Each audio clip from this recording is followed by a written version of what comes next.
to select laterality.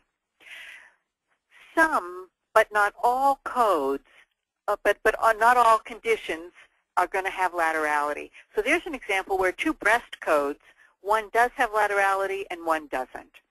Many things, the eyes, ears, limbs, feet, hands, those are going to have right, left. Some of them have bilateral, and then we always have the unspecified codes. Now, I wouldn't go through and do anything with this code in ICD-9 because if that patient comes back, you're going to select right, left. That's going to be easy for the clinician. So when the clinician gets to that mapping and has the option, they're going to know which one to choose. And by the way, there's no code here for bilateral. Some codes have a code for bilateral, but if the patient had a cyst in the right and the left, you'd code both if you don't have the bilateral option.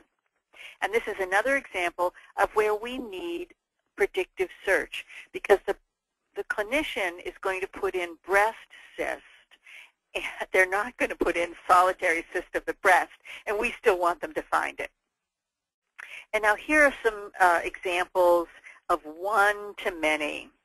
So cellulitis in ICD-9, about 10 codes. In ICD-10, about 40 codes. A pressure ulcer goes from about 10 codes to over 125 codes. And now you say, how? Why could we have 125 codes for pressure ulcer? And it's one of the important tenets of ICD-10, location, location, location.